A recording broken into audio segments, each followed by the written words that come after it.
ce jour, 30 août 2023, nous, forces de défense et de sécurité, réunis au sein du Comité pour la transition et la restauration des institutions, CTRI, au nom du peuple gabonais et garant de la protection des institutions, avons décidé de défendre la paix en mettant fin au régime en place. À cet effet, les élections générales du 26 août 2023, ainsi que les résultats tronqués, sont annulés. Les frontières sont fermées jusqu'à nouvel ordre. Toutes les institutions de la République sont dissoutes, notamment le gouvernement, le Sénat, l'Assemblée nationale, la Cour constitutionnelle, le Conseil économique, social et environnemental, le Conseil gabonais des élections. Nous appelons la population, les communautés des pays frères installés au Gabon, ainsi que les Gabonais de la diaspora, au calme et à la sérénité. Nous réaffirmons notre attachement au respect des engagements du Gabon vis-à-vis de la communauté nationale et internationale. Peuple gabonais, c'est enfin notre essor vers la félicité. Que Dieu et les mânes de nos ancêtres bénissent le Gabon. Honneur et fidélité à la patrie, je vous remercie.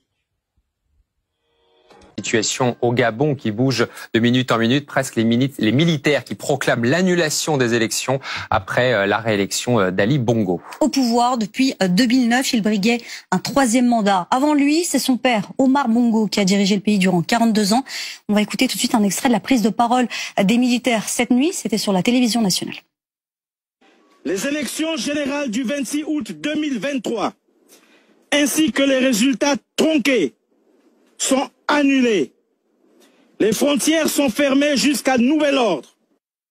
Voilà donc ce qui s'est passé à la télévision au Gabon il y a encore quelques minutes. Huguette, situation, bon, ça ressemble vraiment à un coup d'État, ce qui se passe un peu comme le Niger il y a un mois. Oui, c'est un peu le même style, une prise de parole des militaires à la télévision officielle, cette fois-ci donc juste après des élections qui ont été contestées par l'opposition, où Ali Bongo donc l'avait emporté avec 64% des voix. D'ailleurs, les mutins évoquent ce scrutin comme l'une des raisons pour lesquelles ils ont promu ce coup d'État. Les élections n'ont pas rempli les conditions d'un scrutin honnête, voilà ce qu'ils disent. Donc voilà, c'est peut-être la fin effectivement de la dynastie Bongo, vous le disiez, 55 ans de pouvoir entre le père et le fils. Donc voilà, c'est aussi peut-être pour la France un très mauvais coup, puisqu'il y a 350 soldats qui sont stationnés dans ce pays depuis très longtemps. Et puis vraiment, la famille Bongo, le Gabon, c'était la France-Afrique, l'incarnation même de l'influence de la France avec ses travers depuis les indépendances. Donc voilà, c'est un très mauvais coup.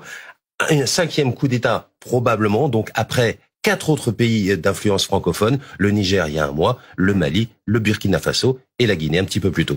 Justement, vous évoquiez le Niger, on va aller voir notre envoyé spécial correspondant dans la région, Nicolas Bertrand, qui est avec nous en direct. Nicolas, vous étiez en train effectivement de couvrir un autre coup d'État à Niamey au Niger. Qu'est-ce qu'on sait ce matin de la situation notamment au Gabon, où a priori donc un nouveau coup d'État militaire est en cours?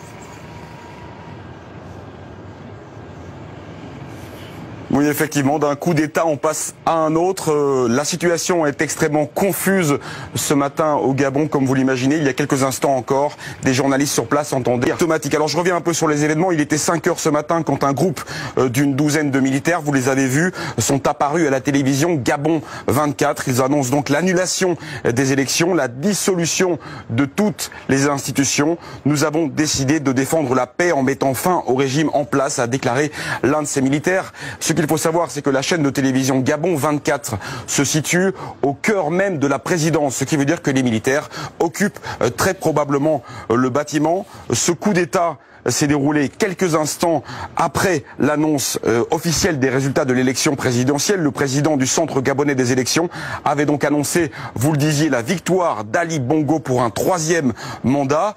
Alors que l'opposition dénonçait des fraudes massives depuis samedi déjà, le jour de l'élection. Les militaires qui ont pris le pouvoir appellent ce matin la population au calme alors que toutes les frontières du pays ont donc été fermées. Merci beaucoup Nicolas Bertrand, notre correspondant permanent en Afrique.